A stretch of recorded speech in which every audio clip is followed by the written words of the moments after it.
Então, nós vamos encontrar o conjunto que é o domínio desta função. Só para lembrar, o domínio é o conjunto daqueles valores que eu posso colocar aqui no lugar do x, que eu posso substituir o x e fazer todos os cálculos aqui. Por exemplo, nesse caso, esta função envolve raiz quadrada e envolve também uma fração. Quais são as restrições que nós temos a respeito dessas duas coisas? Raiz quadrada tem que ser... Embaixo pode ser zero. Exatamente. Raiz quadrada, só existe raiz quadrada de número positivo. E não pode ser zero. divisão, só existe divisão por número diferente de zero. Se só existe raiz quadrada de número positivo, significa que esta parte tem que ser um valor positivo. Quando eu substituir o x aqui e fizer essa subtração, o resultado tem que ser positivo. Ou seja, x menos 6 tem que ser um número positivo, tem que ser maior ou igual a zero. Na verdade, não é nem um número positivo. Não pode ser negativo, né? Porque o zero não é negativo, mas também não é positivo. Tem que ser maior ou igual a zero. Nesse caso, nós resolvemos isso aqui como se fosse uma equação. O 6 que está subtraindo vai passar para lá e ele vai passar somando, certo? Se você tiver dúvida a respeito do sinal aqui, se continua maior ou igual como estava antes, você pega um valor qualquer que satisfaz isso aqui e testa lá para ver se funciona. Por exemplo, nós temos x maior ou igual a 6. 7 é maior que 6, não é? Se eu substituir o x por 7 aqui, funciona? Sim. Vai ficar 7 menos 6, que é 1. Existe raiz quadrada de 1? Sim. Raiz quadrada de 1 é 1. Então, se funcionou, tá ok. Se a gente tivesse pegado um valor que estava de acordo com isso, mas não funcionasse lá, significava que estava errado, aqui eu teria que inverter a desigualdade. Então, a primeira restrição que a gente observou é que não poderia ser número negativo dentro da raiz, essa raiz aqui, e então encontramos essa restrição. X tem que ser maior ou igual a 6. Por outro lado, aqui no denominador a gente também tem uma raiz. Então não pode ser um número negativo, porque não existe raiz quadrada de número negativo.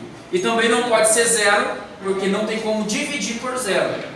Resumindo, o x, nesse caso aqui, ele tem que ser maior que zero. E aqui não tem conta nenhuma para fazer, né? O x já é maior que zero. Só que tem um detalhe. Aqui eu tenho duas restrições. Um número só vai satisfazer, só vai pertencer ao domínio se ele estiver de acordo com as duas ao mesmo tempo. Ou seja, se estiver nesse conjunto e nesse. Agora, como é que é a operação que a gente tem de conjuntos que significa que o elemento está nos dois conjuntos ao mesmo tempo? Interseção. Eu tenho que fazer interseção dessas duas conclusões que eu cheguei. Eu cheguei à conclusão que x tem que ser maior ou igual a 6 e que x também tem que ser maior que zero. Então eu vou utilizar a notação geométrica de intervalos. Aqui eu tenho que x é maior ou igual a 6, como é maior ou igual, a bolinha é fechada, né? E aí já é outra dica, em conjuntos, em intervalos, maior ou igual significa bolinha fechada. Fechado em 6, todos os valores maiores que 6 estão para cá, né? Até infinito. Essa restrição aqui é só maior que zero, então a bolinha é aberta, não é maior ou igual, então é bolinha aberta. Em zero, e eu tenho x maior que zero. O maior está para lá também, até infinito. Portanto, a interseção dessas duas restrições, nós obtemos aqui. Os pontos críticos são 0 e 6. 0 e 6.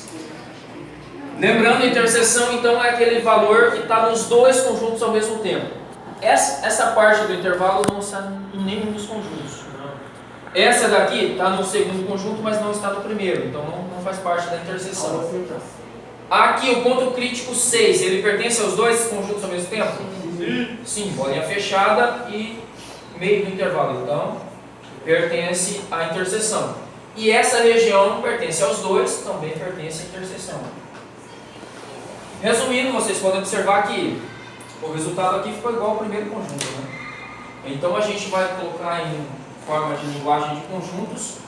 O domínio vai ser o conjunto formado por valores reais tal que esse x seja maior ou igual a 6. X maior ou igual a 6. Resumindo, quando se trata de determinar o domínio, você observa as restrições que tem. Tem raiz quadrada, então tem que ser positivo. Ou, pelo menos, não tem que ser negativo. Tem fração, a parte de baixo não pode ser zero. Nesse caso, não pode ser zero e nem negativo. Né? Não pode ser zero porque está na fração. E não pode ser negativo porque está na raiz. Aí você, se tem duas restrições, você calcula cada uma delas e faz a interseção. Se tiver só uma, então você não precisa fazer interseção, até porque não tem como, né?